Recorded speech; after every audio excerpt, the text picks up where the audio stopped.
Hi friends, నేను మీ ఉషాన్. మీరు బాగున్నారు? నేను బాగున్నాను. ముందుగా మీ అందరికీ ఉగాది శుభాకాంక్షలు. ఇవాళ మన రెసిపీ వచ్చేసి ఉగాది స్పెషల్ మామిడికాయ పులిహోర. ఇలాంటి మామిడికాయ, చిన్న సైజు మామిడికాయ ఒకటి తీసుకున్నాను నేను.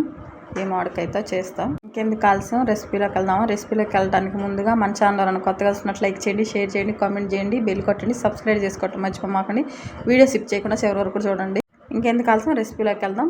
ముందుగా మీడియం సైజ్ మామిడికాయ ఒకటి తీసుకోవాలి, పచ్చి మామిడికాయ ఇది. ఈ మామిడికాయ పైన ఉన్న పొట్టు అంతా ఇట్లా తీసేయాలి, క్లీన్ చేసి దీన్ని తురుము పట్టుకొని పెట్టుకోవాలి. ఇలా తీసుకున్నాను. నేను తీసుకున్న కాయ బాగా వాటర్గా ఉంది, అందుకే కొంచెం వాటర్ వచ్చింది. మనం పక్కన పెట్టేసుకొని ముందుగా స్టవ్ వెలిగించుకొని బండి పెట్టుకొని దీంట్లో 3 టేబుల్ స్పూన్ ఆయిల్ వేసుకోవాలి. ఆయిల్ కొంచెం వేడవ్వగానే 2 ఎండుమిర్చి మధ్యలో కట్ చేసుకొని ఇలా వేసుకోవాలి. నేను 2 వేసుకుంటున్నాను. ఎండుమిర్చి కొంచెం లైట్గా ఫ్రై అయిన తర్వాత దీంట్లోనే మనం పోపు దినుసులు వేసుకుందామండి. క్వాంటిటీ ఏం లేదండి, మీ ఇష్టం. కొంచెం ఎక్కువగా ఉంటేనే పులిహోరలో బాగుంటుంది కదా. ఒకవేళ క్వాంటిటీ అయితే 2 స్పూన్లు వేసాను. అలాగే కొంచెం లైట్గా గోల్డెన్ కలర్ వచ్చిన తర్వాత దీంట్లోనే 6 పచ్చిమిర్చి పొడుగ్గా సన్నగా కట్ చేసి పెట్టుకున్నాను. మధ్యలో కట్ చేశాను కదా, అవి మీ స్పైసీని బట్టి మీరు వేసుకోండి. అలాగే ఇవి కూడా కొంచెం లైట్గా ఫ్రై అయిన తర్వాత దీంట్లోనే ఒక 2 టేబుల్ స్పూన్లు పల్లీలు కూడా వేసాను. అలాగే 2 రెమ్మల కరివేపాకు. ఇవి మొత్తం కలిపి లైట్గా ఫ్రై చేసుకోవాలి. చాలా సింపుల్ అండి మామిడికాయ పులిహోర చేసుకోవటం. ఎంత చేతగానోళ్ళైనా సరే ఈజీగా చేసుకోవచ్చు. అలాగే ఇప్పుడు మామిడికాయలు దొరుకుతాయి కాబట్టి ప్రతి ఒక్కరు ట్రై చేయండి. మామిడికాయ పులిహోర చాలా బాగుంది. అలాగే కొంచెం పసుపు వేసాను. దీంట్లోనే 1 స్పూన్ ఉప్పు కూడా వేసుకుందామండి. ఇవన్నీ వేసుకొని కొంచెం ఉప్పు, పసుపు ఈ మిర్చికి వీటికి పట్టేలా కొంచెం పోపుని ఫ్రై చేసుకుందాం. రైస్లో కూడా వేసుకోవచ్చండి మీరు పసుపు, కానీ నేను పోపులో వేస్తున్నాను. మీకు ఇష్టం తలైన వేసుకోవచ్చు.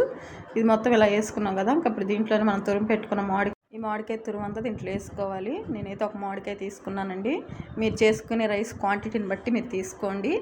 అలాగే ఇది మొత్తం కొంచెం వాటర్ ఉంది కదా, దాంట్లో ఉన్న వాటర్ అంతా పోయేలా ఫ్రై చేసుకుందామండి. అప్పుడు చాలా బాగుంటుంది. మీరు ఇలా అయినా చేసుకోవచ్చు, డైరెక్ట్ రైస్లో మామిడికాయ వేసైనా కలుపుకోవచ్చు. నేను అలాగే కొంచెం మెంతి పొడి వేస్తున్నానండి, టేస్ట్ చాలా బాగుంటుంది. తప్పకుండా మీరు కూడా వేసుకోండి. అలాగే ఇదంతా వేసిన తర్వాత బాగా కలిపాం కదా, దీంట్లో నేను కొంచెం ఉప్పు చూసుకున్నాను. ఉప్పు సరిపోలేదు, అందుకని ఒక 1/2 స్పూన్ వేసుకుంటున్నాను. మీరు చూసుకొని వేసుకోండి. ఇదంతా కొంచెం బాగా ఇలా కలుపుకోవాలి. పచ్చి మామిడికాయ ఉంటుంది కదా, అది తురుము పట్టేసుకొని డైరెక్ట్ రైస్లో కలుపుకొని ఇలా పోపు పెట్టేసుకొని కూడా వేసుకోవచ్చు. ఇలా అయినా వేసుకొని చేసుకోవచ్చు. ఎలా వేసుకున్నా చాలా బాగుంటుంది. అలాగే ఇది అయిపోయింది కదా, దీంట్లోనే మనం అన్నం వేసుకుందామండి. నేను అప్పుడే వేడి అన్నం వండానండి.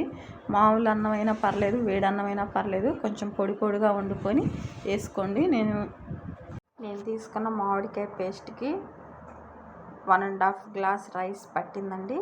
ఇది మొత్తం ఇలా వేసుకున్నాం కదా, ఇది మొత్తం బాగా కలిసేలా కలుపుకుందామండి. ఒక మామిడికాయకి 1.5 రైస్ సరిపోయింది. మీరు కూడా చూసుకొని క్వాంటిటీ ప్రకారంగా వేసుకోండి. ఇంతే అండి. మొత్తం ఇదంతా ఇలా బాగా కలుపుకున్న తర్వాత దీంట్లోనే సన్నగా కట్ చేసి పెట్టుకొని కొత్తిమీర ఉంది కదా, అది వేసుకొని గ్యాస్ ఆఫ్ వేసుకోవటమేను. ఇది రెడీ అయిపోయింది ఫ్రెండ్స్. ఈ మామిడికాయ పులిహోర రెసిపీ మీకు నచ్చినట్టయితే ప్లీజ్ లైక్ చేయండి, షేర్ చేయండి, కామెంట్ చేయండి, బెల్ కొట్టండి, సబ్స్క్రైబ్ చేసుకోవటం మర్చిపోమాకండి. అలాగే మీ ఫ్రెండ్స్కి, రిలేటివ్స్కి కూడా షేర్ చేయండి. ఎలాంటి రెసిపీస్ మీకు కావాలంటే కామెంట్ బాక్స్లో కామెంట్ చేయండి. అలాగే మీరు కూడా ట్రై చేసి మీకు ఎలా వచ్చిందో కామెంట్ బాక్స్లో కామెంట్ చేయండి. మరొక రెసిపీతో మళ్ళీ కలుద్దాం. Bye friends.